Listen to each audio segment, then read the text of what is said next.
30 minutes on Prime Business. Tax expert predicts tough economic times following austere fiscal measures announced by the Finance Minister Ken Ofori-Atta to stabilize the Ghanaian economy. Time to tighten our belts, and the average Ghanaian should prepare for difficult times ahead. I think we are not going to say it in any uncertain terms. Times are going to be a little bit difficult for a while, but we expect that over time. While the Finance Minister Ken Ofori-Atta is optimistic, additional spending cuts rolled out by government will result in investor confidence and deal with current challenges facing the economy. Government's fiscal rectitude and protecting the public purse, and then ensuring that the global issues do not necessarily derail our objectives going forward. And the Chamber of Petroleum Consumers describes as not good enough government's resolve to reduce margins on petrol price build-up by 15 pesos per litre. The Finance Minister did no such thing to ensure that the government is giving back into the public. Rather, it is the margins of operators, especially BOST and UPPF, the transport operators, that seem to have rather been touched. Not good enough. We start the bulletin with commodities.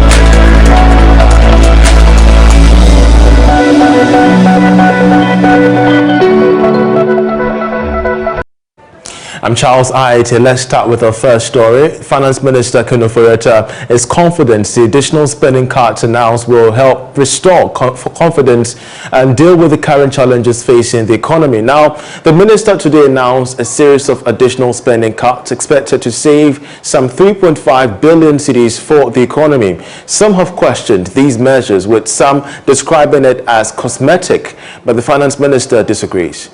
Israel is a government that is committed to meeting the goals we set out in the 2022 budget, irrespective of the challenges that we have met, and saying that for those things we can control, there are certain things we can, and we are going to be more vigilant about those things.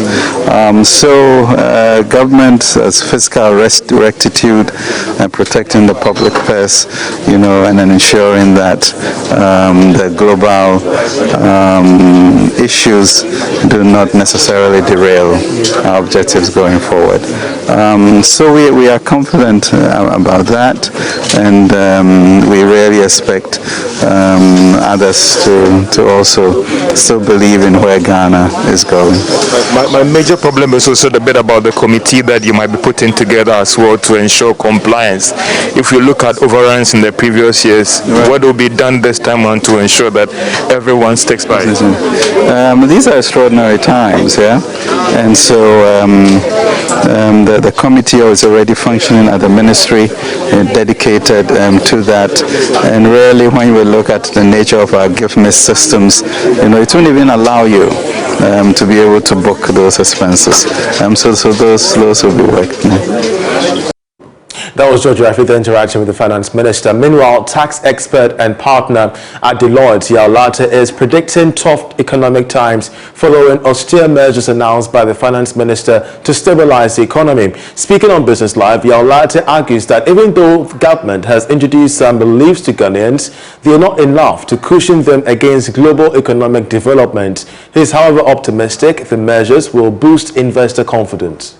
I think in the short term, maybe we didn't see a lot of short-term revenue, and that's the part of the discussion we had in the first part. People were expecting some reduction in fuel cost or energy cost. we didn't see that because there has been an increase of 57% on fuel, on diesel, and 45% on petroleum. But the reduction is 1.6% and 1.4%. So in effect, there is no significant impact on the average Ghanaian. But I think what is going to happen in the long term, some of these measures that are going to be implemented, in the long term, you have the benefit. So for instance, if there is investor confidence, we will be able to roll out some of our external debt measures, get foreign currency to come in, reduce the depreciating local currency, and that will actually have effect on prices of local commodities. And I think it will take a bit of time. It is time to tighten our belts, and the average Ghanaian should prepare for difficult times ahead. I think we are not going to say it in any uncertain terms. Times are going to be a little bit difficult for a while, but we expect that over time, as the cedi gets stronger, as we are able to implement some of these measures, we will have the long-term benefits, and the average will benefit from that. In a related development, the Chamber of Consumers COPEC Ghana has described as not good enough government resolve to reduce margins on petrol price build-up by 15 pesos a litre from the 1st of April. According to Executive Secretary of the Chamber, Duncan Amor, the government should have rather considered reviewing taxes on petrol products. He spoke on Business Live. These margins reductions is going to create for the industry we'll be seeing in the coming days, but overall we expected the finance minister to look at a tax like the special petroleum tax, which clearly has outlived its purpose for which we introduced it. Again, a tax like the price stabilization and recovery levy, which clearly is also not serving the very purpose for which we took it to Parliament. If you want to stabilize fuel prices and prices are already high, you don't continue charging 14 and 16 pesos for both diesel and petrol and call it, a stabilization levy. And so what has been done, the finance minister went for margins, which are operator I should say numbers, and not any of the taxes. And so the taxes which are in higher digits, 46 pesos for special petroleum tax, energy sector levy 20 pesos, sanitation and pollution alone 10 pesos. Quite a good number of these taxes that we have proposed to be halved. The finance minister did no such thing to ensure that the government is giving back into the public. Rather, it is the margins of operators, especially BOST and UPPF, the transport operators, that seem to have rather been touched. Not good enough. Now, the multiple trade agreements between members of the African Union and other countries outside the continent could be a setback to the success of the Continental Free Trade Agreement area. Now, this is according to trade analyst Dr. Yao Graham, who is the coordinator for Third World Network Africa. He was speaking at the UPSA Law School Africa Trade Roundtable program. The roundtable discussed the value chain difficulties expected to affect the implementation of the Continental Free Trade Agreement. The trade analyst and coordinator for the Third World Network believes that despite the Free Trade Agreement being a good deal, other agreements signed between member countries and non-African countries presents a challenge to the continent. Dr. Graham was speaking at the UPSA Law School Africa Trade Roundtable program. But the consumer must have a job. The consumer must have an income.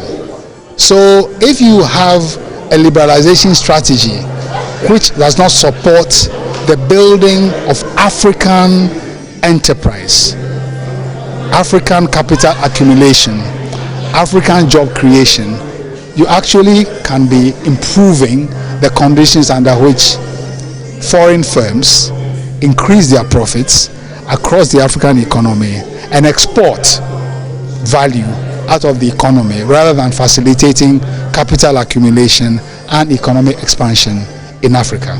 Speaking at the same program on the theme African Continental Free Trade Agreement, the environment and sustainable value chains, Chief Technical Advisor at the AFCFTA Secretariat, Prudence Sebahizi, assured that the benefits of AFCFTA will overcome other petty trade agreements.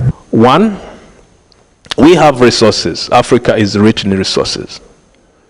We have human capital. When you look at the labor, in Africa. We are the best in terms of the youngest population in the world. Then when you look at the size of the market itself compared to other parts of the world, we are likely to be the biggest market, the same way China, India. So if Africa's countries come together, we do not need to rely on the rest of the world. We can develop on our own. So after we'll bring in to aspect one, to consolidate that market of all 55 countries in one market, which now account for more than 1.3 billion people, with, of course, a growing GDP. With support from the Association of Chartered Certified Accountants, the law school is confident that the event will serve as an educational platform for many stakeholders. Now, the Ministry of Food and Agriculture is partnering with OCP Group, a Moroccan fertilizer company, to set up a $2 billion fertilizer manufacturing plant in Ghana. The Agric Minister, Dr. Owusu Fiakoto, revealed this at the inauguration of the board of the National Fertilizer Council. The Minister of Food and Agriculture, Dr. Owusu Fiakoto, says fertilizer consumption by smallholder farmers jumped from 8 kilograms per hectare to 25 kilograms per hectare due to the introduction of the Planting for Food and Jobs campaign and the Ghana Fertilizer Expansion Program. Speaking at the inauguration of the board of the National Fertilizer Council, he indicated that this is set to increase as a fertilizer company will soon be established. In the last 4 years, there has been, for the first time, surplus production of gas in our seas alongside petroleum. And we've been working to attract foreign investment to come and exploit this gas and turn it into fertilizer. We've done that in collaboration with the OCP, which is the fertilizer company of Morocco. We are very optimistic now that we should be able to, given what is happening to the world fertilizer market, we should be able to attract the right investment to start the construction of a fertilizer plant in Ghana. This is a huge investment. We are talking about anything around $2 billion United States dollars, and taking up to 4 years to build. Chair of the board, Nana Sewa Bonso Amwako, assured of her outfit's commitment of sticking with the mandate bestowed on them in increasing consumption of organic fertilizers. The task of this council will be to work with the Honorable Minister. The Honorable Minister has just laid out the strategy of the ministry to promote organic fertilizers and to help promote and reorient our farmers to uptake the organic fertilizers because they have been used to the inorganic fertilizers for so many years. However, we are up to this task. We are also ahead in finding long-term sustainable solution to the current fertilizer crisis. As I've mentioned, the construction of our homegrown well-scale fertilizer plant is expected to alleviate the burden of succumbing to global fertilizer price shocks as a country. Our local fertilizer manufacturing plant will ensure affordable and accessible fertilizers to our local farmers, thereby making sure that Ghana will have long-term food security. Meanwhile, member of the board and managing director of Viara Ghana, Dankwa Adeyobo, says price of fertilizer will continue to peak as international partners have shut down due to the Russia-Ukraine war. We have shut down our plant in Italy because of the high costs. That at the point the production cost would not make sense. For us in Ghana, we have been working extremely hard with our group to ensure that we can secure some volumes into the country. I cannot guarantee that we'll have everything we need, but at least we would have products for key moments of the season. The other bit of that is it won't be cheap. And unfortunately, it's about time we sound that very clearly to the system and also to our dear farmers.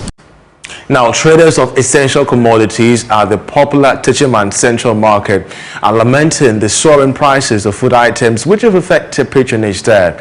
They say the recent hike in the pump prices of fuel is largely to blame, adding that the situation is affecting the economic activity. They want the government to intervene to save the situation, which has left many in frustration. My colleague Anas Abid was in the market to speak with some of them. Here's his report. The recent hike in the prices of fuel commodities across the country has compounded to the hardship of many Ghanaians. Today, we are here at the Techiman Central Market, which is the largest food crop market in the West African sub-region. We are here to engage these traders here to find out from them how the situation is impacting on their sales here at the Techiman Central Market. Let's get interactive with these traders to have their take on the state of the increase in prices of goods. The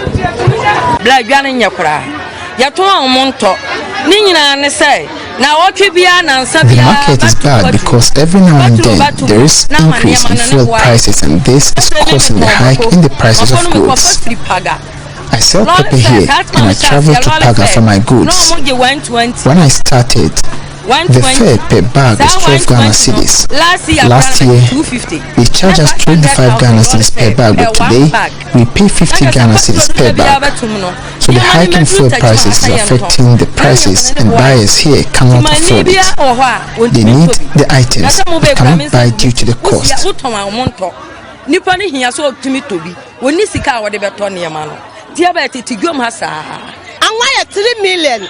A gallon of oil is 300 Ghana cedis. Tin tomatoes is 30 cedis today, and this is affecting our trading activities.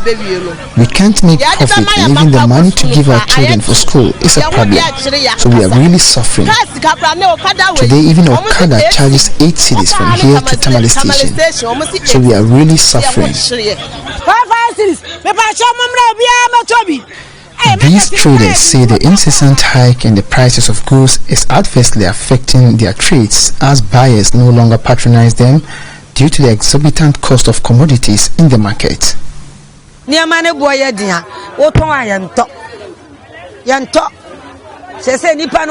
Buyers don't buy from us when the prices are high. They really want to buy, but because of the prices, they are unable to buy. So when we go for the goods, we run at loss at the end.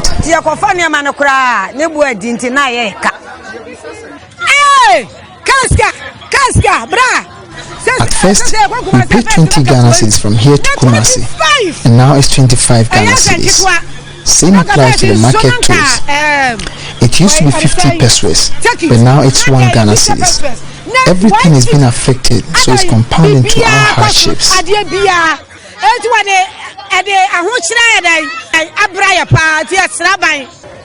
To most of the women we've been engaging, their simple plea to authorities is to ensure that mechanisms are put in place to bring down the cost of fuel prices, which according to them will also impact on transport fares. All we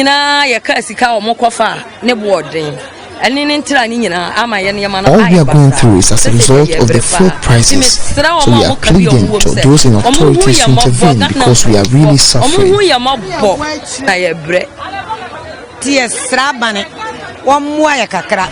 appealing to government to come to our aid with regards to the fuel prices. NABDJ 140, 130. Yes, Rabbi said, Our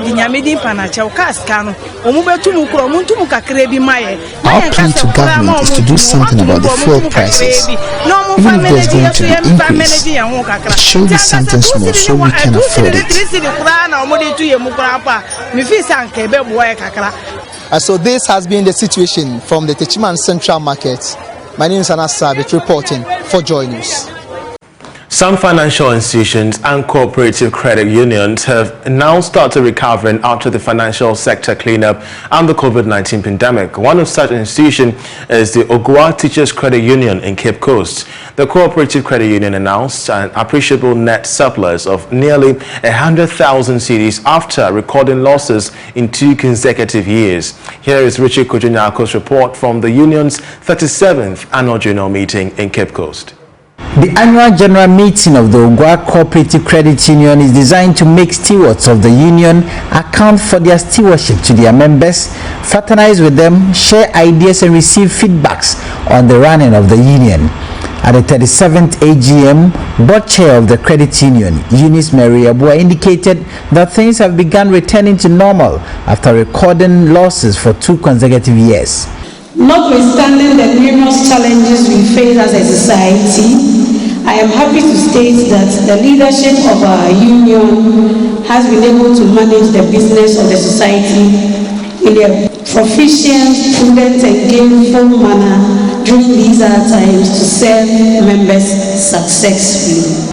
She, however, wants financial institutions that have locked up the funds of their members to release them so such members could participate in their day-to-day business.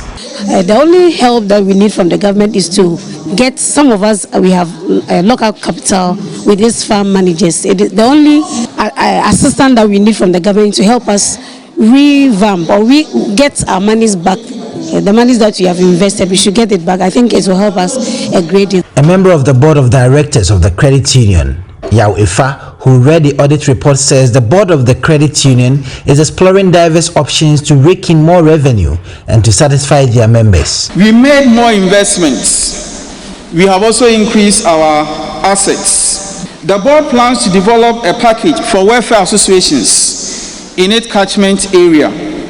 The board, in collaboration with the Education Committee, has begun this already by meeting the welfare associations in all second cycle institutions in its catchment area, and we hope to continue with the basic schools. Moving forward, the board plans to increase mobile bankers and also help to reverse our grade from C to A. Metropolitan Director of Education for Cape Coast, Dorcas Brenda Asari, also called on the union to explore innovative ways of getting funds and revenue. To be sustainable and competitive in this era of financial challenges with high interest expectation from members, management of the credit union must be innovative and reflective in its operations in ensuring value creation for its members. Management also needs to organize and maintain an efficient system to enable members to deposit savings regularly. Out of the total asset of over 7 million, the credit union has now made progress and now has an asset base of nearly 10 million. Reporting for Joy News, Richard Kwejenyako, Cape Coast.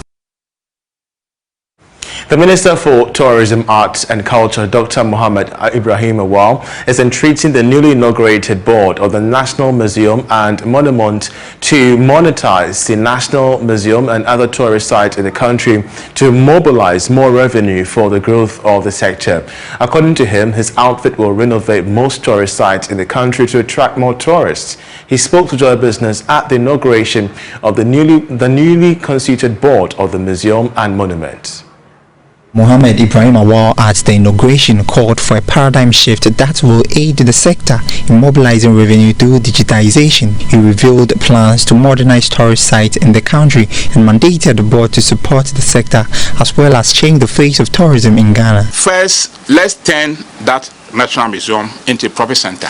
It means we have a marketing strategy that will tell us how will drive people there, school children, corporate, and then visitors are coming. Last year, tourism rose over 100%, international tourism. It's all this, over 100% in Ghana. That's what we achieved. All these people coming to Ghana, we're expecting 1 million tourists this year from outside. If we have even half of them going to the museum, can you imagine the amount of money we are going to get? So one, turn that museum to a profit center. Not only showcasing our cultural heritage, also making money to preserve it. Two, how are we going to modernize and improve the forts and castles? There are a lot of charities around, foundations that can give you money. But the ministry is innovating a lot of them this year. We'll start by the middle of this year. Cape Coast Castle is the biggest, is the most attractive tourism site in the country. Elimina is there. But Chairwoman Dr. Ayitey Dankwa was optimistic with regards to the task given to them. According to her, members of the board will work collectively in achieving the needed goals to support the sector. So I am positive that with the members that we have on the board, we should task ourselves. If we claim that we have gained some level of experience in various fields, we should be able to put it together and also tap into others. We're not going to do it alone. We have 30 million Ghanaians, and there are some who are older than us and who have experiences than us. There are some who have artifacts that we can display. How can we use technology to move things forward? So there's a lot to be done. Well, that'll be it for this, edition of Prime Business with me, Charles Ayitey. We have more business news on myjoyonline.com. In the meantime, I'll leave you with international business stories, after which Oriko Ambofo comes up next with Prime Sports. Do stay for that.